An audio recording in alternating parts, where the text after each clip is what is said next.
Hi students, welcome back to Political Science class.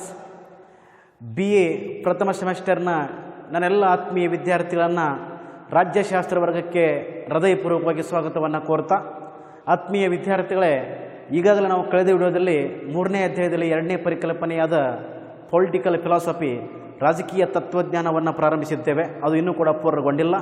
ಇವತ್ತಿನ ವಿಡಿಯೋದಲ್ಲಿ ಆ ಪರಿಕಲ್ಪನೆಯನ್ನು ಪೂರ್ಣಗೊಳಿಸಬೇಕಾಗಿದೆ. ವಿದ್ಯಾರ್ಥಿಗಳು ಖಂಡಿತವಾಗಿ ಪೂರ್ಣಗೊಳಿಸೋಣ. ಹಾಗಾದರೆ ಇವತ್ತಿನ ವಿಡಿಯೋದಲ್ಲಿ ಕೂಡ ಸೆಕೆಂಡ್ ಮೇನ್ ಕಾನ್ಸೆಪ್ಟ್ ಪರಿಕಲ್ಪನೆ ಪೊಲಿಟಿಕಲ್ ಫಿಲಾಸಫಿ ಮುಂದುವರಿಯುತ್ತದೆ ವಿದ್ಯಾರ್ಥಿಗಳೇ. ರಾಜಕೀಯ ತತ್ವ ಜ್ಞಾನ ಇವತ್ತಿನ ವಿಡಿಯೋದಲ್ಲಿ ಮುಂದುವರಿಯುತ್ತದೆ ವಿದ್ಯಾರ್ಥಿಗಳೇ. ಹಾಗಾದರೆ ಇವತ್ತಿನ ವಿಡಿಯೋದಲ್ಲಿ ನಾವು ಏನೇನು ತಿಳ್ಕೊಳ್ತೀವಿ ಅನ್ನೋದನ್ನು ಸ್ವಲ್ಪ ನಿಮ್ಮ ಗಮನಕ್ಕೆ ತರ್ತೀನಿ ನೋಡ್ರಿ. ಇಂಟ್ರೊಡಕ್ಷನ್ ಸ್ವಲ್ಪ ಪೀಠಿಕೆ ಅಥವಾ ಪ್ರಸ್ಥಾನ ಬಗ್ಗೆ ಸ್ವಲ್ಪ ನೋಡಬೇಕಾಗ್ತದೆ. ತದನಂತರ differences in political theory and political philosophy, ರಾಜಕೀಯ ಸಿದ್ಧಾಂತ ಮತ್ತು ರಾಜಕೀಯ ತತ್ವಜ್ಞಾನದ ನಡುವಿನ ವ್ಯತ್ಯಾಸಗಳು ಏನದಾವು ಅನ್ನೋದನ್ನು ಸಿಂಪಲ್ ಆಗಿ ಇಲ್ಲಿ ಸಬಪಂಡು ಬಂದಿರ್ತಾವೆ. ಒಂದೊಂದಾಗಿ ತಿಳಿದುಕೊಳ್ಳುತ್ತಾ ನಿಮ್ಮ ಗುರು ಶಿಷ್ಯರ ಸಂಬಂಧವನ್ನು ಮುಂದುವರಿಸುವ ವಿದ್ಯಾರ್ಥಿಗಳೇ ಈ ವಿಡಿಯೋದಲ್ಲಿ. ಹಾಗಾದರೆ ಸಿಂಪಲ್ಲಾಗಿ ನಾವು ಇಂಟ್ರೊಡಕ್ಷನ್ ಬಗ್ಗೆ ನೋಡಬೇಕಾಗ್ತದೆ. ಇಲ್ಲಿ ನೀವು ಈಗಾಗಲೇ ತಿಳ್ಕೊಂಡಿದ್ದೀರಿ, ರಾಜಕೀಯ ಸಿದ್ಧಾಂತ ಅಂದರೆ ರಾಜಕೀಯ ವಿವೇಚನೆ ಫಲಶ್ರುತಿಯ ರಾಜಕೀಯ ಸಿದ್ಧಾಂತ ಅಂತ ಕರಿತೀವಿ. ರಾಜಕೀಯ ತತ್ವಜ್ಞಾನ ಅಂದ ಕೂಡಲೇ ವಿದ್ಯಾರ್ಥಿಗಳೇ ಪ್ರಾಚೀನ ಕಾಲದ ಅಥವಾ ಪೌರಾತ್ಯ ರಾಜಕೀಯ ಸಿದ್ಧಾಂತಕಾರರು ಅಥವಾ ಚಿಂತಕರು ಅಥವಾ ವಿದ್ವಾಂಸರು ತಮ್ಮದೇ ಆದ ಮಹತ್ವವಾದ ಕೃತಿಗಳ ಮುಖಾಂತರ ಅಥವಾ ಸಂವಾದಗಳ ಮುಖಾಂತರ ಅಥವಾ ಗ್ರಂಥಗಳ ಮುಖಾಂತರ ಒಂದು ರೀತಿಯ ತತ್ವಜ್ಞಾನದ ಮುಖಾಂತರ ರಾಜಕೀಯಕ್ಕೆ ಅಥವಾ ರಾಜಕೀಯ ಸಿದ್ಧಾಂತಕ್ಕೆ ಅಥವಾ ರಾಜಕೀಯ ತತ್ವಜ್ಞಾನಕ್ಕೆ ಕೊಟ್ಟಿರುವಂಥ ಕೊಡುಗೆಗಳನ್ನು ನಾವು ಎಂತ ಕರಿತೀವಪ್ಪ ಅಂತಂದ್ರೆ ರಾಜಕೀಯ ತತ್ವಜ್ಞಾನ ಅಂತ ಕರಿತೀವಿ. ಇಲ್ಲಿ ಫಾರ್ ಎಕ್ಸಾಂಪಲ್ ನೋಡಿದಾಗ ಪ್ಲೇಟೋ ಆಗ್ಬೋದು, ಅರಿಸ್ಟಾಟಲ್ ಆಗ್ಬೋದು, ಸಿಸಿರೋ ಆಗ್ಬೋದು, ಸೇಂಟ್ ಅಗಸ್ಟೈನ್ ಆಗ್ಬೋದು, ಥಾಮಸ್ ಅಕ್ವಿನಾಸ್ ಆಗ್ಬೋದು, ಥಾಮಸ್ ಹಾಬ್ಸ್ ಆಗ್ಬೋದು, ಜಾನ್ ಲಾಕ್ ಆಗ್ಬೋದು, ಜೆ ರೂಸೋ ಆಗ್ಬೋದು. ಇವರೆಲ್ಲ ಪ್ರಮುಖ ರಾಜಕೀಯ ಚಿಂತಕರು ತಮ್ಮದೇ ಆದ ಒಂದು ನೈತಿಕ ತಮ್ಮದೇ ಆದ ಏನಪ್ಪ ಅಂತಂದ್ರೆ ತತ್ವಗಳನ್ನು ಇಟ್ಟುಕೊಂಡು ತತ್ವಜ್ಞಾನವನ್ನು ಇಟ್ಟುಕೊಂಡು ಒಂದು ರಾಜಕೀಯಕ್ಕೆ ಕೊಡುಗೆಯನ್ನು ಕೊಟ್ಟಿದ್ದಾರೆ. ಹೀಗಾಗಿ ರಾಜಕೀಯ ಸಿದ್ಧಾಂತ ಮತ್ತು ರಾಜಕೀಯ ತತ್ವಜ್ಞಾನ ಏನಪ್ಪ ಅಂದ್ರೆ ಅತ್ಯಂತ ಹುಲಸಾಗಿ ಬೆಳಲಿಕ್ಕೆ ಪ್ರಮುಖವಾಗಿ ಕಾರಣೀಭೂತ ಆಗ್ಯದ. ಹೀಗಾಗಿ ರಾಜಕೀಯ ಸಿದ್ಧಾಂತ ಮತ್ತು ರಾಜಕೀಯ ತತ್ವಜ್ಞಾನ ಒಂದಕ್ಕೊಂದು ಅವಿರಮ ಸಂಬಂಧವನ್ನು ಅದಾವ. ಇಲ್ಲಿ ರಾಜಕೀಯ ಸಿದ್ಧಾಂತದಿಂದಲೇ ರಾಜ್ಯಶಾಸ್ತ್ರ ಪ್ರಾರಂಭ ಆಗ್ಯದ, ರಾಜಕೀಯ ತತ್ವಜ್ಞಾನದಿಂದಲೇ ರಾಜ್ಯಶಾಸ್ತ್ರ ಪ್ರಾರಂಭ ಆಗಿದೆ ಅನ್ನೋದನ್ನು ನಾವು ಅರಿತುಕೊಳ್ಳಬೇಕಾಗ್ತದೆ. ಹಾಗಾದರೆ ಇವತ್ತಿನ ವಿಡಿಯೋದಲ್ಲಿ ವಿದ್ಯಾರ್ಥಿಗಳು ನಾವು ರಾಜಕೀಯ ಸಿದ್ಧಾಂತ ಮತ್ತು ರಾಜಕೀಯ ತತ್ವಜ್ಞಾನದ ನಡುವಿನ ವ್ಯತ್ಯಾಸಗಳು ಏನದಾವು ಅನ್ನೋದನ್ನು ಇಲ್ಲಿ ಮೇನು ಸಬಪಂಡು ಬಂದಿರ್ತಾವೆ. ಅವುಗಳನ್ನ ಒಂದೊಂದಾಗಿ ತಿಳಿದುಕೊಳ್ಳುತ್ತಾ ನಿಮ್ಮ ಗುರು ಶಿಷ್ಯರ ಸಂಬಂಧವನ್ನು ಮುಂದುವರಿಸುವ ವಿದ್ಯಾರ್ಥಿಗಳೇ ಈ ವಿಡಿಯೋದಲ್ಲಿ. So I will discussion today class differences in political theory and political philosophy. What are the differences between the both political philosophy and political theory. So main sub points are there, one by one discussion will going on, good relationship between you and me. ವಿದ್ಯಾರ್ಥಿಗಳೇ ಸ್ವಲ್ಪ ನಾವು ಒಂದೊಂದಾಗಿ ನೋಡ್ಕೊತ ಹೋಗಬೇಕಾಗ್ತದೆ. ಇಲ್ಲಿ ಸಬ್ point ಬಂದಿರ್ತಾವೆ. ನೀವು common ಆಗಿ ಹೇಳ್ತೀನಿ, ನಾನು ಇಲ್ಲಿ ಡಿಫ್ರೆಂಟಾಗಿ ಬೇರೆ ಅಂತ ಹೇಳುವುದಿಲ್ಲ. ಕಾಮನ್ ಆಗಿ 10 ಪಾಯಿಂಟ್ ಹೇಳ್ತೇನೆ. ಆ 10 ಪಾಯಿಂಟ್ ನಾವು ಒಂದೊಂದಾಗಿ ತಿಳಿದುಕೊಳ್ಳುತ್ತಾ ಹೋಗೋಣ ವಿದ್ಯಾರ್ಥಿಗಳೇ. So differences in political theory and political philosophy ಅಂದ ಕೂಡಲೇ the first one, philosophy is the quest for truth. First one, philosophy is the quest for truth. ಅಂದರೆ ವಿದ್ಯಾರ್ಥಿಗಳೇ ತತ್ವಜ್ಞಾನ ಎಂದರೆ ಸತ್ಯದ ಅನ್ವೇಷಣೆ ಅಂತ ಕರಿತೀವಿ. ಇನ್ನೊಂದು ಅರ್ಥದಲ್ಲಿ ವಿಜ್ಞಾನ ಅಥವಾ ಜ್ಞಾನದ ವಿಜ್ಞಾನ ಅಂತ ಕರಿತೀವಿ. ಇಲ್ಲಿ ವಿದ್ಯಾರ್ಥಿಗಳೇ ತತ್ವಜ್ಞಾನ ಎಂದರೆ ಸತ್ಯದ ಅನ್ವೇಷಣ, ಇನ್ನೊಂದು ಅರ್ಥದಲ್ಲಿ ಜ್ಞಾನದ ವಿಜ್ಞಾನ ಅಂತ ಕರಿತೀವಿ ವಿದ್ಯಾರ್ಥಿಗಳೇ ರಾಜಕೀಯ ತತ್ವಜ್ಞಾನವನ್ನು. ಇಲ್ಲಿ ಇದು ಇದರ ಗುರಿ ನಮ್ಮ ತಿಳುವಳಿಕೆಯನ್ನು ಸುದೀರ್ಘ ಅಥವಾ ವಿಸ್ತಾರಗೊಳಿಸುವುದು, ಈ ತಿಳುವಳಿಕೆಗಳನ್ನ ವಿದ್ಯಮಾನಗಳಿಗೆ ಅನ್ವಯಿಸುವಂಥ ಕೆಲಸ ಕಾರ್ಯವನ್ನು ಕೂಡ ರಾಜಕೀಯ ತತ್ವಜ್ಞಾನ ಮಾಡ್ತದೆ. ರಾಜಕೀಯ ಸಿದ್ಧಾಂತ ರಾಜಕೀಯ ವಿವೇಚನೆಯನ್ನು ಒದಗಿಸಿಕೊಡ್ತದೆ. ರಾಜಕೀಯ ತತ್ವಜ್ಞಾನ ಒಂದು ಜ್ಞಾನದ ಅನ್ವೇಷಣೆ ಆಗ್ಯದ, ಒಂದು ಜ್ಞಾನದ ವಿಜ್ಞಾನ ಆಗಿದೆ ಅಂತ ನಾವು ಭಾವಿಸಬೇಕಾಗ್ತದೆ. ರಾಜಕೀಯ ಸಿದ್ಧಾಂತ ರಾಜಕೀಯ ವಿವೇಚನೆ ಫಲಶ್ರುತಿಯಾಗಿದೆ. ರಾಜಕೀಯ ತತ್ವಜ್ಞಾನ ಒಂದು ಸತ್ಯದ ಅನ್ವೇಷಣೆ ಅಥವಾ ಇನ್ನೊಂದು ಅರ್ಥದಲ್ಲಿ ವಿಜ್ಞಾನದ ಅಥವಾ ಜ್ಞಾನದ ವಿಜ್ಞಾನ ಅಂತ ಭಾವಿಸಬೇಕಾಗುತ್ತದೆ. ಹೀಗಾಗಿ ಅಲ್ಲಿ ಸ್ವಲ್ಪ ಡಿಫ್ರೆನ್ಸು ವ್ಯತ್ಯಾಸ ಇರುವುದನ್ನು ನಾವು ಕಾಣ್ತೀವಿ. ಇದು ಮೊದಲನೇದಾಗಿ ಬರುವಂಥ ಪ್ರಮುಖ ಅಂಶ. ಇಲ್ಲಿ ಸಿಂಪಲಾಗಿ ಹೇಳ್ತೇನೆ, ಜಸ್ಟ್ ಕಾಮನಾಗಿ ಹೇಳ್ತೇನೆ, ಕಾಮನಾಗಿ ತಿಳ್ಕೊರಿ. ಇದು ಮೊದಲನೇದಾಗಿ ಬರುವಂಥ ಪ್ರಮುಖ ಅಂಶ. ಇನ್ನು ಎರಡನೇದಾಗಿ ವಿದ್ಯಾರ್ಥಿಗಳೇ ರಾಜಕೀಯ ತತ್ವಜ್ಞಾನ ಸ್ಪಷ್ಟ ಹಾಗೂ ಚೆನ್ನಾಗಿ ವಾದಗಳಿಂದ ಕೂಡಿರುವುದು. ರಾಜಕೀಯ ಸಿದ್ಧಾಂತದಲ್ಲಿ ಸ್ಪಷ್ಟತೆ ಇರುವುದಿಲ್ಲ. ರಾಜಕೀಯ ತತ್ವಜ್ಞಾನ ಸ್ಪಷ್ಟ, ಅತ್ಯಂತ ಚೆನ್ನಾಗಿ ಇರುವಂಥ ಅಂಶಗಳನ್ನು ಇಲ್ಲಿ ಕಾಣ್ತೀವಿ. ಆದರೆ ರಾಜಕೀಯ ಸಿದ್ಧಾಂತದಲ್ಲಿ ಸ್ಪಷ್ಟತೆ ಇರುವುದಿಲ್ಲ. ಸಿಂಪಲ್ ಆಗಿ ತಿಳ್ಕೊರಿ, ರಾಜಕೀಯ ತತ್ವಜ್ಞಾನದಲ್ಲಿ ಸ್ಪಷ್ಟತೆ ಇರ್ತದೆ, ರಾಜಕೀಯ ಸಿದ್ಧಾಂತದಲ್ಲಿ ಸ್ಪಷ್ಟತೆ ಇರುವುದಿಲ್ಲ. The second one important differences of political philosophy and political theory. Political philosophy clear and regarding to the well argued political theory lacks clarity. Second one, political philosophy clear and where argued political theory lacks clarity. So this is also regarding difference between political philosophy and political theory. ಇನ್ನು ಮೂರನೇದಾಗಿ ರಾಜಕೀಯ ಸಿದ್ಧಾಂತಿಗಳು ರಾಜಕೀಯ ತತ್ವಜ್ಞಾನಿಗಳಾಗಿರುವುದಿಲ್ಲ. ರಾಜಕೀಯ ಸಿದ್ಧಾಂತಿಗಳು ರಾಜಕೀಯ ತತ್ವಜ್ಞಾನಿಗಳಾಗಿರುವುದಿಲ್ಲ. The third one, political theorists are not political philosophers. Political theorists are not political philosophers. ರಾಜಕೀಯ ಸಿದ್ಧಾಂತಿಗಳು ರಾಜಕೀಯ ತತ್ವಜ್ಞಾನಿಗಳಾಗಿರುವುದಿಲ್ಲ. ಫಾರ್ ಎಕ್ಸಾಂಪಲ್ ನಾವು ಗಮನಕ್ಕೆ ತೆಗೆದುಕೊಂಡು ನೋಡಿದಾಗ ಅಮೇರಿಕಾದ ಹೆರಾಲ್ಡ್ ಲಾಸ್ವೆಲ್, ಇಲ್ಲಿ ಮೂರನೇ ಪಾಯಿಂಟ್ ಅದ ನೋಡ್ರಿ, ಮೂರನೇ ಪಾಯಿಂಟ್ ಆದಾಗ ಹೆರಾಲ್ಡ್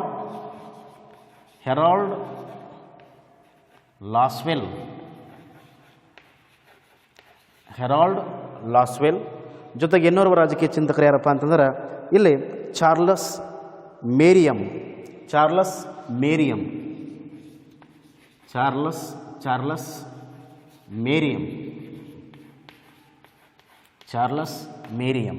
ಇವ್ರು ಏನಪ್ಪ ಅಂತಂದ್ರೆ ರಾಜಕೀಯ ಸಿದ್ಧಾಂತಿಗಳು ರಾಜಕೀಯ ತತ್ವಜ್ಞಾನಿಗಳಾಗಿರುವುದಿಲ್ಲ ಅನ್ನೋದಕ್ಕೆ ಒಂದು ಒಳ್ಳೆಯ ಉದಾಹರಣೆ ಹೆರಾಲ್ಡ್ ಲಾಸ್ವೆಲ್, ಚಾರ್ಲಸ್ ಮೇರಿಯಮ್. ರಾಜಕೀಯ ಸಿದ್ಧಾಂತಿಗಳು ರಾಜಕೀಯ ತತ್ವಜ್ಞಾನಿಗಳಾಗಿರುವುದಿಲ್ಲ ಅನ್ನೋದಕ್ಕೆ ಇವರೇ ಸ್ಪಷ್ಟವಾದ ಉದಾಹರಣೆ ನಾವು ಕಾಣಬಹುದು. ವಿದ್ಯಾರ್ಥಿಗಳೇ, ರಾಜಕೀಯ ಸಿದ್ಧಾಂತಿಗಳೇ ಹೊರತು ಇವರು ರಾಜಕೀಯ ಸಿದ್ಧಾಂತಿಗಳೇ ಹೊರತು ರಾಜಕೀಯ ತತ್ವಜ್ಞಾನಿಗಳ ಅಲ್ಲ. ರಾಜಕೀಯ ಸಿದ್ಧಾಂತಿಗಳು ರಾಜಕೀಯ ತತ್ವಜ್ಞಾನಿಗಳಾಗಿರುವುದಿಲ್ಲ. ಇದಕ್ಕೆ ಒಳ್ಳೆಯ ಉದಾಹರಣೆ ಹೆರಾಲ್ಡ್ ಲಾಸ್ವೆಲ್, ಚಾರ್ಲಸ್ ಮೇರಿಯಮ್. ಇವರು ಸಿದ್ಧಾಂತವಾಗಿದ್ದಾರೆ ಹೊರತು ತತ್ವಜ್ಞಾನಿಗಳು ಅಲ್ಲ. ಹೀಗಾಗಿ ಇದು ಕೂಡ ಇನ್ನೊಂದು ಪ್ರಮುಖ ರಾಜಕೀಯ ಸಿದ್ಧಾಂತನೇ ಬೇರೆ, ರಾಜಕೀಯ ತತ್ವಜ್ಞಾನಿಯೇ ಬೇರೆ ಅನ್ನೋದಕ್ಕೆ ಇರುವಂಥ ಇನ್ನೊಂದು ವ್ಯತ್ಯಾಸ ಅಂತ ನಾವು ಭಾವಿಸಬೇಕಾಗ್ತದೆ. ನಂಬರ್ ಫೋರ್ತ್ ಒನ್ ಪಾಯಿಂಟ್, ರಾಜಕೀಯ ಸಿದ್ಧಾಂತವು ರಾಜಕೀಯ ತತ್ವಜ್ಞಾನದ ಇತಿಹಾಸವನ್ನು ಹಾಗೂ ಸಮಕಾಲೀನ ರಾಜಕೀಯ ಜೀವನದ ಸಮಸ್ಯೆಗಳನ್ನು ಅಧ್ಯಯನ ಮಾಡೋದು. ರಾಜಕೀಯ ತತ್ವಜ್ಞಾನವು ಮುಖ್ಯವಾಗಿ ಮನುಷ್ಯರ ನಂಬಿಕೆಗಳನ್ನು ವರ್ಧಿಸುವಲ್ಲಿ ಪ್ರಮುಖವಾದ ಪಾತ್ರ ವಹಿಸ್ತದೆ. ಅರ್ಥ ಆಯ್ತು ರೀ? ನೋಡ್ರಿ, ರಾಜಕೀಯ ಸಿದ್ಧಾಂತವು ರಾಜಕೀಯ ತತ್ವಜ್ಞಾನದ ಇತಿಹಾಸವನ್ನು, ಆದರೆ ರಾಜಕೀಯ ತತ್ವಜ್ಞಾನವು ಮುಖ್ಯವಾಗಿ ಮನುಷ್ಯನ ನಂಬಿಕೆಗಳನ್ನ ವೃದ್ಧಿಸುವಲ್ಲಿ ಪ್ರಮುಖವಾದ ಪಾತ್ರ ವಹಿಸ್ತದೆ. ಹೀಗಾಗಿ ರಾಜಕೀಯ ಸಿದ್ಧಾಂತ ಐತಿಹಾಸಿಕ ಇತಿಹಾಸವನ್ನು ಮುಖ್ಯವಾಗಿ ಗಮನಕ್ಕೆ ತೆಗೆದುಕೊಂಡರೆ ರಾಜಕೀಯ ತತ್ವಜ್ಞಾನ ಇದು ಪ್ರಮುಖವಾಗಿ ಮನುಷ್ಯನ ನಂಬಿಕೆಗಳ ಮೇಲೆ ಮನುಷ್ಯನ ನಂಬಿಕೆಗಳನ್ನ ಎತ್ತಿ ತೋರಿಸುವಂಥ ಕೆಲಸ ಕಾರ್ಯವನ್ನು, ಮನುಷ್ಯನ ನಂಬಿಕೆಗಳನ್ನ ವೃದ್ಧಿಸುವಂಥ ಕೆಲಸ ಕಾರ್ಯವನ್ನು ಮಾಡುವಲ್ಲಿ ಪ್ರಮುಖವಾದ ಪಾತ್ರವನ್ನು ರಾಜಕೀಯ ತತ್ವಜ್ಞಾನ ಮಾಡ್ತದೆ. ವಿದ್ಯಾರ್ಥಿಗಳೇ, the fourth one point, political theory is the study of the history of political philosophy, but political philosophy is essentially the beliefs of men. So once again, political theory is the study of the history of political philosophy, but political philosophy is essentially the beliefs of men. ರಾಜಕೀಯ ಸಿದ್ಧಾಂತ ರಾಜಕೀಯ ತತ್ವಜ್ಞಾನದ ಇತಿಹಾಸಕ್ಕೆ ಹೆಚ್ಚಿನ ಪ್ರಾಶಸ್ತ್ಯವನ್ನು ಕೊಟ್ಟಿದ್ದರೆ, ರಾಜಕೀಯ ತತ್ವಜ್ಞಾನ ಮನುಷ್ಯನ ನಂಬಿಕೆಗಳನ್ನು ವೃದ್ಧಿಸುವಲ್ಲಿ, ಮನುಷ್ಯನ ಸ್ವಯಂ ಜ್ಞಾನವನ್ನು ವೃದ್ಧಿಸುವಲ್ಲಿ ಪ್ರಮುಖದ ಪಾತ್ರ ವಹಿಸ್ತದೆ ಅನ್ನೋದನ್ನು ನಾವು ಇಲ್ಲಿ ತಿಳ್ಕೋಬಹುದು. ನಂಬರ್ ಫಿಫ್ತ್ ಒನ್, ಐದನೇದಾಗಿ ರಾಜಕೀಯ ಸಿದ್ಧಾಂತದ ಅಧ್ಯಯನ ವ್ಯಾಪ್ತಿಯು ರಾಜಕೀಯ ತತ್ವಜ್ಞಾನಕ್ಕಿಂತ ವಿಶಾಲವಾಗಿದೆ ಅಂತ ಹೇಳ್ತೀವಿ. ಅಂದರೆ ಐದನೇದಾಗಿ ಬರುವಂಥ ಪ್ರಮುಖ ಅಂಶ ವಿದ್ಯಾರ್ಥಿಗಳೇ, ರಾಜಕೀಯ ಸಿದ್ಧಾಂತದ ಅಧ್ಯಯನದ ವ್ಯಾಪ್ತಿಯು ರಾಜಕೀಯ ತತ್ವಜ್ಞಾನಕ್ಕಿಂತ ವಿಶಾಲವಾಗಿದೆ. ರಾಜಕೀಯ ಸಿದ್ಧಾಂತದ ಅಧ್ಯಯನದ ವ್ಯಾಪ್ತಿಯು ರಾಜಕೀಯ ತತ್ವಜ್ಞಾನಕ್ಕಿಂತ ವಿಶಾಲವಾಗಿದೆ, ರಾಜಕೀಯ ತತ್ವಜ್ಞಾನಕ್ಕಿಂತ ವಿಸ್ತಾರವಾಗಿದೆ, ರಾಜಕೀಯ ತತ್ವಜ್ಞಾನಕ್ಕಿಂತ ರಾಜಕೀಯ ಸಿದ್ಧಾಂತ ಸಮಗ್ರವಾಗಿದೆ, ವಿಶಾಲವಾಗಿದೆ ಅನ್ನೋದನ್ನು ನಾವು ತಿಳ್ಕೊಳ್ಬೋದು. ರಾಜಕೀಯ ತತ್ವಜ್ಞಾನ ಸಂಕುಚಿತವಾಗಿದೆ, ರಾಜಕೀಯ ಸಿದ್ಧಾಂತ ವಿಶಾಲವಾಗಿದೆ, ವಿಸ್ತಾರವಾಗಿದೆ, ಸಮಗ್ರವಾಗಿದೆ ಅನ್ನೋದನ್ನು ಕೂಡ ಅರಿತುಕೊಳ್ಳಬಹುದು. Number fifth one point, the scope of study of political theory is broader than political philosophy. Once again repeat, the scope of study of political theory is broader than political philosophy. ಅರ್ಥ ಆಯ್ತು ರೀ. Number 6th one, ರಾಜಕೀಯ ತತ್ವಜ್ಞಾನದ ಚಿಂತನಾ ಲಹರಿಯು ಸಾಮಾನ್ಯ ವಿಚಾರಗಳ ಮೇಲೆ ಅವಲಂಬಿತವಾಗಿದೆ. ರಾಜಕೀಯ ತತ್ವಜ್ಞಾನದ ಚಿಂತನಾ ಲಹರಿಯು ಸಾಮಾನ್ಯ ವಿಚಾರಗಳ ಮೇಲೆ ಅವಲಂಬಿತ. ಆದರೆ ರಾಜಕೀಯ ಸಿದ್ಧಾಂತವು ಕಾಲ್ಪನಿಕವಾಗಿರಬಹುದು. ಅಂತಂದರೆ ವಿದ್ಯಾರ್ಥಿಗಳೇ ಇಲ್ಲಿ ನೋಡ್ರಿ, ರಾಜಕೀಯ ತತ್ವಜ್ಞಾನ ಚಿಂತನಾ ಲಹರಿಯು ಸಾಮಾನ್ಯ ವಿಚಾರಗಳ ಮೇಲೆ ಅವಲಂಬಿತವಾಗಿದೆ. ಆದರೆ ರಾಜಕೀಯ ಸಿದ್ಧಾಂತವು ಕಾಲ್ಪನಿಕವಾಗಿರಬಹುದು. ಫಾರ್ ಎಕ್ಸಾಂಪಲ್ ನೋಡಿದಾಗ ಪ್ರಾಯೋಗಿಕವಾಗಿರಬಹುದು. ಫಾರ್ ಎಕ್ಸಾಂಪಲ್ ನೋಡಿದಾಗ ದೈವಿಕ ಮೂಲ ಸಿದ್ಧಾಂತ ಆಗಬಹುದು, ಕಾಲ್ಪನಿಕ ಸಿದ್ಧಾಂತ ಆಗಬಹುದು. ಅಂದರೆ ರಾಜಕೀಯ ಸಿದ್ಧಾಂತ ಏನಂದ್ರೆ ಕಲ್ಪನೆಗಳ ಆಧಾರದ ಮೇಲೆ, ಊಹೆಗಳ ಆಧಾರದ ಮೇಲೆ ಆಧಾರವಾಗಿದೆ ಅನ್ನೋದನ್ನು ಕಾಣ್ತೀವಿ. ಆದರೆ ರಾಜಕೀಯ ತತ್ವಜ್ಞಾನ ಇದು ಪ್ರಮುಖವಾಗಿ ಚಿಂತನಾ ಲಹರಿ ಮತ್ತು ಸಾಮಾನ್ಯ ವಿಚಾರಗಳ ಮೇಲೆ ಅವಲಂಬನೆಯಾಗಿದೆ. ಆದರೆ ರಾಜಕೀಯ ಸಿದ್ಧಾಂತ ಕಾಲ್ಪನಿಕವಾಗಿರಬಹುದು, ಪ್ರಾಯೋಗಿಕವಾಗಿರಬಹುದು. ಫಾರ್ ಎಕ್ಸಾಂಪಲ್ ನಾವು ನೋಡಿದಾಗ ದೈವಿಕ ಸಿದ್ಧಾಂತ ಆಗ್ಬೋದು, ಕಾಲ್ಪನಿಕ ಸಿದ್ಧಾಂತ ಇದಕ್ಕೆ ಒಳ್ಳೆಯ ಉದಾಹರಣೆ. ವಿದ್ಯಾರ್ಥಿಗಳೇ ಇಲ್ಲಿ 6ನೇದಾಗಿ ಬರುವಂಥ ಪ್ರಮುಖ ಇನ್ನೊಂದು ರಾಜಕೀಯ ಸಿದ್ಧಾಂತ ಮತ್ತು ರಾಜಕೀಯ ತತ್ವಜ್ಞಾನದ ವ್ಯತ್ಯಾಸದಲ್ಲಿ ಬರುವಂಥ 6ನೇದಾಗಿ ಬರುವಂಥ 6th point, the philosophy of political philosophy relies on general ideas, but political theory may be fictional.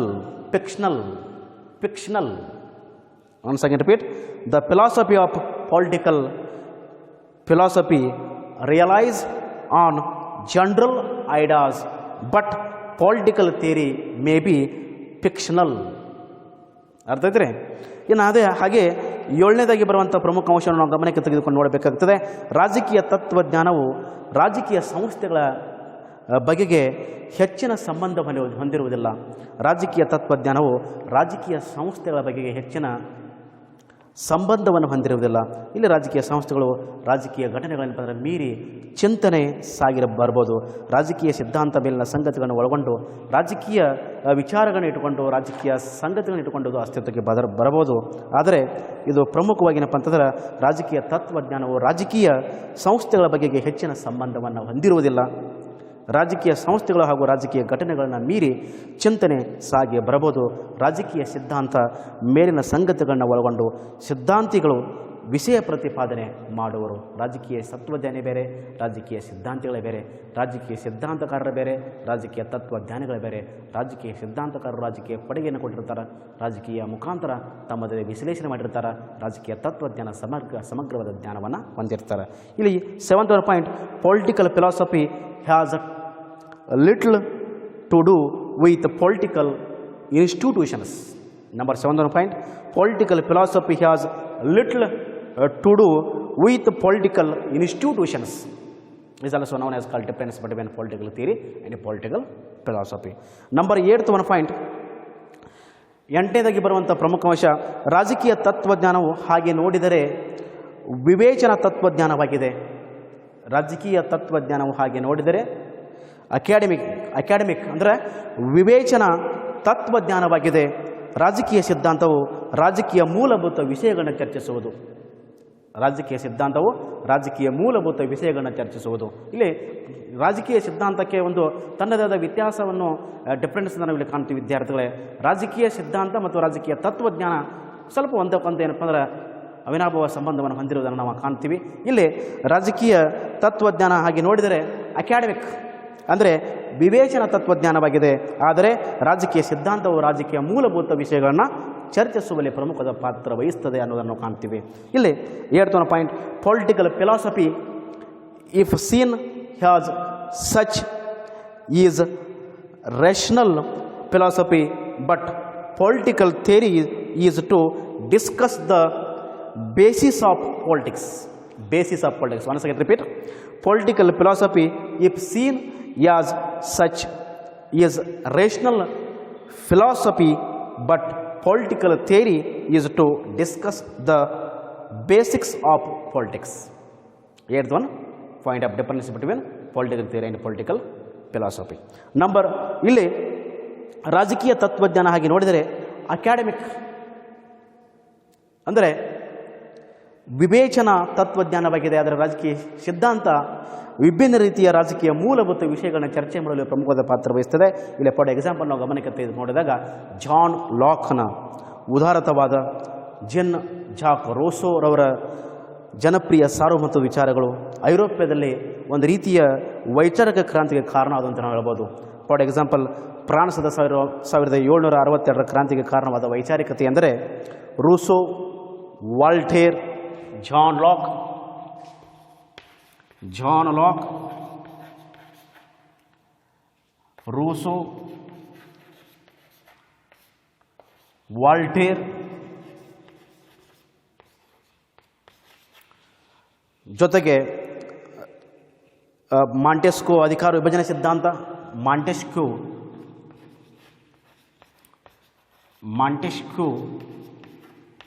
ಅಧಿಕಾರ ವಿಭಜನೆ ಸಿದ್ಧಾಂತ, ಅಧಿಕಾರ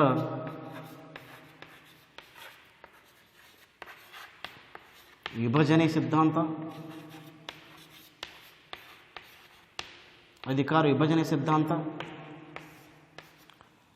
ಜೊತೆಗೆ ಜಾನ್ ಸ್ಟುವರ್ಟ್ ಮಿಲ್ಲರ ಪ್ರಮುಖವಾಗಿ ಸ್ವಾತಂತ್ರ್ಯ ಹಾಗೂ ಪ್ರಾತಿನಿಧಿಕ ಸರ್ಕಾರದ ಕುರಿತು ಕೊಟ್ಟಂಥ ವಿಚಾರಗಳು ಜನಪ್ರಿಯವಾಗಿ ಅಮೆರಿಕ ರಾಜ್ಯ ಕ್ರಾಂತಿಯ ನಂತರ ಪ್ರಜಾಪ್ರಭುತ್ವ ಜೀವನದ ಮಾರ್ಗವಾಗಿ ರೂಪಿಸಿಕೊಂಡು ಅಂತ ಹೇಳ್ಬೋದು. ಇಲ್ಲಿ ಫಾರ್ ಎಕ್ಸಾಂಪಲ್ ನಾವು ಗಮನಕ್ಕೆ ನೋಡಿದಾಗ ರಾಜಕೀಯ ತತ್ವಜ್ಞಾನ ಹಾಗೆ ನೋಡಿದರೆ ಅಕಾಡೆಮಿಕ್ ವಿವೇಚನಾ ತತ್ವಜ್ಞಾನವಾಗಿದೆ. ರಾಜಕೀಯ ಸಿದ್ಧಾಂತ ವಿಭಿನ್ನ ರೀತಿಯ ಮೂಲಭೂತ ರಾಜಕೀಯ ವಿಷಯಗಳನ್ನು ಚರ್ಚಿಸುವಲ್ಲಿ ಪ್ರಮುಖವಾದ ಪಾತ್ರ ವಹಿಸ್ತದೆ ಅನ್ನೋದಕ್ಕೆ ಇಲ್ಲಿ ಜಾನ್ ಲಾಕ್ ಅವರ ಪ್ರಮುಖವಾಗಿ ಜನಪ್ರಿಯ ಸಾರ್ವಭೌಮತ್ವದ ಪರಮಾಧಿಕಾರ ಜಾನ್ ಲಾಕರ ಇಲ್ಲಿ ಉದಾರತವಾದ, ಲಾಕ್ ಅವರ ಉದಾರತವಾದ, ಜನ್ ಜಾಕ್ ರುಸೋ ಅವರ ಒಂದು ಜನತಾ ಸಾರ್ವಭೌಮಾಧಿಕಾರ ಅಥವಾ ಜನತಾ ಪರಮಾಧಿಕಾರ ಅಂತ ಕರಿತೀವಿ. ಜೊತೆಗೆ ಮಾಂಟೆಸ್ಕ್ಯೂ ಅವರ ಅಧಿಕಾರ ವಿಭಜನೆ ಸಿದ್ಧಾಂತ ಆಗಬಹುದು. ಜೊತೆಗೆ ಜಾನ್ ಸ್ಟುವರ್ಟ್ ಮಿಲ್ ಅವರ ಸ್ವಾತಂತ್ರ್ಯ ಮತ್ತು ಪ್ರಾತಿನಿಧಿಕ ಸರ್ಕಾರ ಬಗ್ಗೆ ಕೊಟ್ಟಂಥ ವಿಚಾರಗಳು ಅತ್ಯಂತ ಸಮಗ್ರವಾಗಿ ಒಂದು ತತ್ವಜ್ಞಾನ ಆಧರಿಸಿಟ್ಟುಕೊಂಡು, ಸಿದ್ಧಾಂತಗಳನ್ನು ಇಟ್ಟುಕೊಂಡು ಇಲ್ಲಿ ಅವು ಅಸ್ತಿತ್ವಕ್ಕೆ ಬಂದಿರೋದನ್ನು ಕಾಣ್ತೀವಿ. ಜೊತೆಗೆ ಸಮತಾವಾದ 1950-60ರ ದಶಕದಲ್ಲಿ ಸಮತಾವಾದ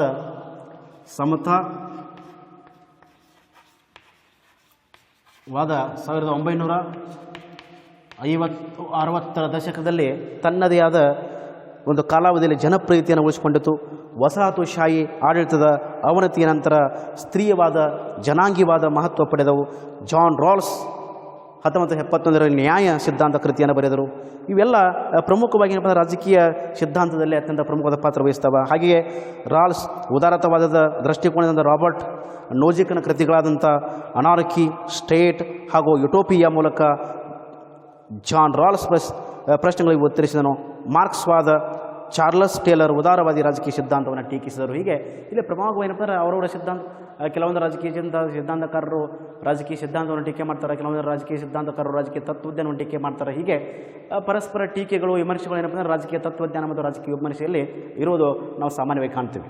ಹೀಗಾಗಿ ಪ್ರಮುಖವಾಗಿ 8ನೇ ಒಂದು ಅಂಶಗಳಲ್ಲಿ ಬರುವಂಥ ಈ ಪ್ರಮುಖ ಉದಾಹರಣೆಗಳನ್ನು ನಾವು ಗಮನಕ್ಕೆ ತೆಗೆದುಕೊಂಡು ನೋಡಬೇಕಾಗುತ್ತದೆ. ರಾಜಕೀಯ ಸಿದ್ಧಾಂತಕಾರರ ವಿಮರ್ಶೆ, ರಾಜಕೀಯ ತತ್ವಜ್ಞಾನಗಳ ವಿಮರ್ಶೆ, ಅಲ್ಲಿ ಪರಸ್ಪರ ಏನಪ್ಪ ಅಂದರೆ ಒಂದು ರೀತಿ ವಿಮರ್ಶೆಗಳು, ಟೀಕೆಗಳು ಅವು ಕಾಮನ್ ಆಗಿರ್ತಾವೆ. ರಾಜಕೀಯ ಸಿದ್ಧಾಂತ ಕುರಿತು ಟೀಕೆ ಇರ್ತಾವೆ, ರಾಜಕೀಯ ತತ್ವಜ್ಞಾನದ ಕುರಿತು ಟೀಕೆ ಇರ್ತಾವೆ. ಆ ಟೀಕೆಗಳ ನಡುವೆ ಕೂಡ ರಾಜಕೀಯ ಸಿದ್ಧಾಂತ, ರಾಜಕೀಯ ತತ್ವಜ್ಞಾನ ಮುಖಾಂತರ ರಾಜ್ಯಶಾಸ್ತ್ರ ಒಂದು ಅತ್ಯಂತ ವ್ಯವಸ್ಥಿತವಾಗಿ ಕ್ರಮಬದ್ಧವಾಗಿ ಬೆಳಲಿಕ್ಕೆ ಕಾರಣೀಭೂತವಾಗಿದೆ ಅಂತ ನಾವು ಭಾವಿಸಬೇಕಾಗುತ್ತದೆ. ಹೀಗಾಗಿ 8ನೇದಾಗಿ ಬರುವಂಥ ಪ್ರಮುಖ ಅಂಶಗಳಲ್ಲಿ ಸ್ವಲ್ಪ ಸಣ್ಣ ಪುಟ್ಟ ಉದಾಹರಣೆಗಳು ನಾವು ಇಲ್ಲಿ ತಿಳ್ಕೊಬೋದು ವಿದ್ಯಾರ್ಥಿಗಳೇ. ಅರ್ಥ ಆಯ್ತಾರೆ. ಇನ್ನು ನಂಬರ್ 9th ಒಂದು ಪಾಯಿಂಟ್, 9ನೇದಾಗಿ ಆಂಡರ್ಸನ್ ಟೋನಿ ಅವರ ಪ್ರಕಾರ ರಾಜಕೀಯ ಸಿದ್ಧಾಂತವು ಸಂಕೀರ್ಣ ಹಾಗೂ ವ್ಯವಸ್ಥಿತವಾಗಿರುವುದು. ಆಂಡರ್ಸನ್ ಟೋನಿ ಅವರ ಪ್ರಕಾರ ರಾಜಕೀಯ ಸಿದ್ಧಾಂತವು ಸಂಕೀರ್ಣ ಹಾಗೂ ವ್ಯವಸ್ಥಿತವಾಗಿರುವುದು, ಆದರೆ ರಾಜಕೀಯ ತತ್ವಜ್ಞಾನವನ್ನು ಅರಿಯುವುದು ಕಷ್ಟಕರವಲ್ಲ.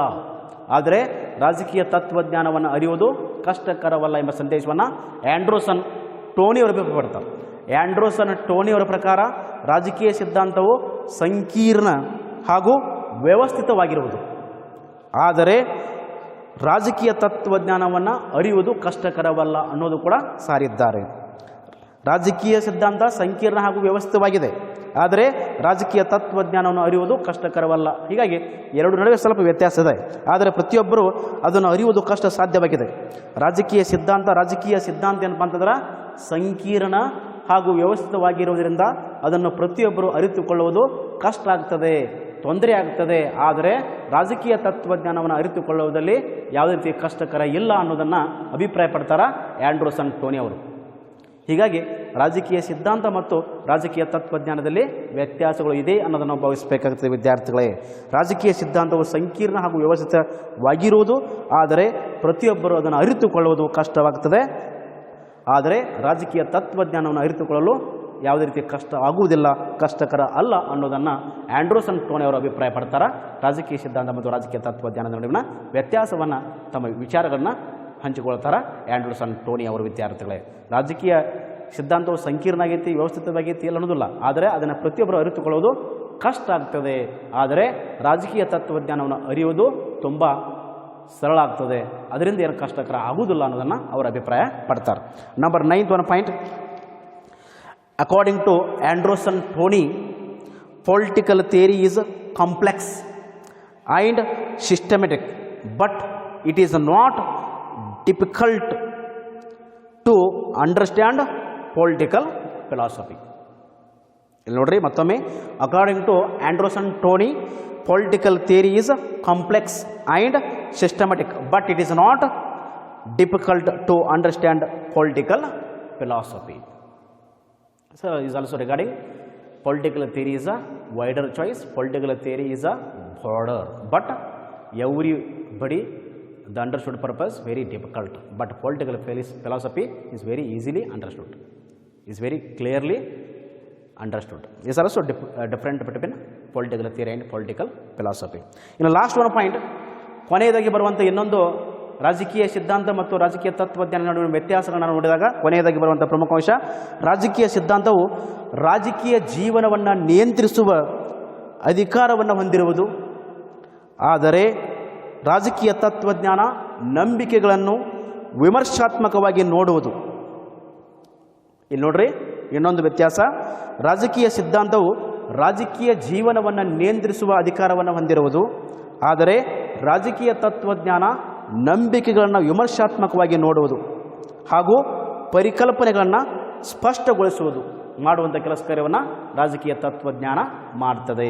ಹೀಗಾಗಿ ರಾಜಕೀಯ ತತ್ವಜ್ಞಾನ ಮತ್ತು ರಾಜಕೀಯ ಸಿದ್ಧಾಂತ ನಡುವೆ ವ್ಯತ್ಯಾಸ ಇದೆ ಅಂತ ನಾವು ಭಾವಿಸಬೇಕಾಗ್ತದೆ. ಇಲ್ಲಿ ಮತ್ತೆ ನೋಡ್ರಿ, ರಾಜಕೀಯ ಸಿದ್ಧಾಂತವು ರಾಜಕೀಯ ಜೀವನವನ್ನು ನಿಯಂತ್ರಿಸುವ ಅಧಿಕಾರ ನಿರ್ವಹಣೆಯನ್ನು ವರ್ಣಿಸುವ ಉದ್ದೇಶ ಹೊಂದಿರುವುದು, ಆದರೆ ರಾಜಕೀಯ ತತ್ವಜ್ಞಾನ ನಂಬಿಕೆಗಳನ್ನು ವಿಮರ್ಶಾತ್ಮಕವಾಗಿ ನೋಡುವುದು ಹಾಗೂ ಪರಿಕಲ್ಪನೆಗಳನ್ನು ಸ್ಪಷ್ಟಗೊಳಿಸುವುದು ರಾಜಕೀಯ ತತ್ವಜ್ಞಾನ ಮಾಡ್ತದೆ.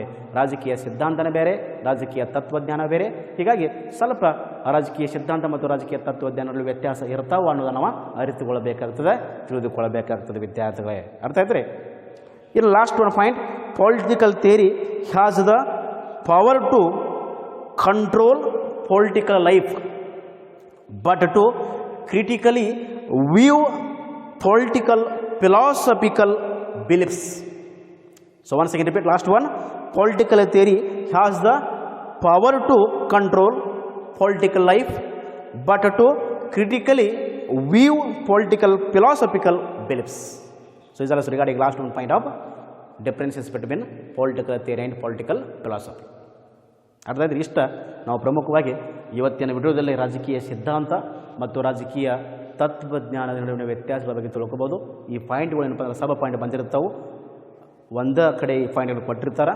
ಇವತ್ತನ್ನ ಸರಿಯಾಗಿ ನೀವು ತಿಳ್ಕೊಂಡು ವ್ಯವಸ್ಥಿತವಾಗಿ ಬರೀಬೇಕಾಗ್ತೈತಿ. ಇಲ್ಲಿ ಸಪ್ರೇಟ್ ಏನು ಕೊಟ್ಟಿಲ್ಲ, ಅಖಂಡವಾಗಿ ಒಂದು 10 ಪಾಯಿಂಟ್ ಕೊಟ್ಟಿದ್ದಾರೆ. ಆ 10 ಪಾಯಿಂಟ್ ಬಗ್ಗೆ ನಿಮಗೆ ಅನಾಲಿಸಿಸ್ ಮಾಡಿದ್ದೇನೆ. ರಾಜಕೀಯ ಸಿದ್ಧಾಂತ ಬೇರೆ, ರಾಜಕೀಯ ತತ್ವಜ್ಞಾನ ಬೇರೆ, ಸ್ವಲ್ಪ ಅಲ್ಲಿ ಸಣ್ಣ ಪುಟ್ಟ ವ್ಯತ್ಯಾಸಗಳಿರ್ತಾವೆ. ಇಷ್ಟು ನೀವು ರಾಜಕೀಯ ಸಿದ್ಧಾಂತ ಮತ್ತು ತತ್ವಜ್ಞಾನ ವ್ಯತ್ಯಾಸ ಕುರಿತು ಬರೆಯಬಹುದು ವಿದ್ಯಾರ್ಥಿಗಳೇ. ಇಲ್ಲಿಗೆ 3ನೇ ಅಧ್ಯಾಯದಲ್ಲಿ ಬರುವಂಥ 2ನೇ ಪರಿಕಲ್ಪನೆ ರಾಜಕೀಯ ತತ್ವಜ್ಞಾನ ಸಂಪೂರ್ಣವಾಗಿ ಮುಕ್ತಾಯ ಆಗ್ತದೆ. ಅರ್ಥ ಆಯ್ತು ರೀ? ಎಕ್ಸಾಮ್ ದೃಷ್ಟಿಯಿಂದ ಇದು ಕೂಡ ಬಹಳ ಮಹತ್ವತಿ, ಇದನ್ನು ಸರಿಯಾಗಿ ನೋಡಿಕೊಡ್ರಿ. ರಾಜಕೀಯ ತತ್ವಜ್ಞಾನ, ಡಿಸ್ಕಸ್ ದ ಪೊಲಿಟಿಕಲ್ ಫಿಲಾಸಫಿ. ರಾಜಕೀಯ ತತ್ವಜ್ಞಾನವನ್ನು ಚರ್ಚಿಸಿದಂತೇಳಿ 15 ಅಂಕದ ಮೇಲೆ ಕೂಡ ಪ್ರಶ್ನೆ ಕೇಳಬಹುದು, ಶಾರ್ಟ್ ನೋಟ್ ಕೂಡ ಕೇಳಬಹುದು, 10 ಅಂಕದ ಮೇಲೆ ಕೂಡ ಪ್ರಶ್ನೆ ಕೇಳಬಹುದು. ಅರ್ಥ ಆಯ್ತು ರೀ? ಇದನ್ನು ಸರಿಯಾಗಿ ನೋಡಿಕೊಡ್ರಿ. ರಾಜಕೀಯ ಸಿದ್ಧಾಂತದಲ್ಲಿ ನಾವು ವರ್ಗೀಕರಣ ಕಾಣ್ತೀವಿ. ಸಾಂಪ್ರದಾಯಿಕ ರಾಜಕೀಯ ಸಿದ್ಧಾಂತ, ಆಧುನಿಕ ರಾಜಕೀಯ ಸಿದ್ಧಾಂತ, ಅದೆಲ್ಲ ಹಾಗಾಗಲೇ ತಿಳ್ಕೊಂಡಿದ್ದೀವಿ ಕಳೆದ ವಿಡಿಯೋದಲ್ಲಿ. ಅಲ್ಲಿ ರಾಜಕೀಯ ಸಿದ್ಧಾಂತದ ಬಗ್ಗೆ ಈಗಾಗಲೇ ತಿಳ್ಕೊಂಡಿದ್ದಾಗ್ಯದ. ಸಾಂಪ್ರದಾಯಿಕ ರಾಜಕೀಯ ಸಿದ್ಧಾಂತದ ಬಗ್ಗೆ ತಿಳಿದುಕೊಂಡಾಗಿದೆ, ಆಧುನಿಕ ರಾಜಕೀಯ ಸಿದ್ಧಾಂತದ ಬಗ್ಗೆ ತಿಳಿದುಕೊಂಡಾಗಿದೆ. ಇವತ್ತಿನ ವಿಡಿಯೋದಲ್ಲಿ ಪೊಲಿಟಿಕಲ್ ಫಿಲಾಸಫಿ, ರಾಜಕೀಯ ತತ್ವಜ್ಞಾನದ ಮತ್ತು ರಾಜಕೀಯ ಸಿದ್ಧಾಂತದ ನಡುವಿನ ವ್ಯತ್ಯಾಸಗಳು, ಸಣ್ಣ ಪುಟ್ಟ ವ್ಯತ್ಯಾಸಗಳನ್ನು ಕೂಡ ನೋಡಿದ್ದೀವಿ.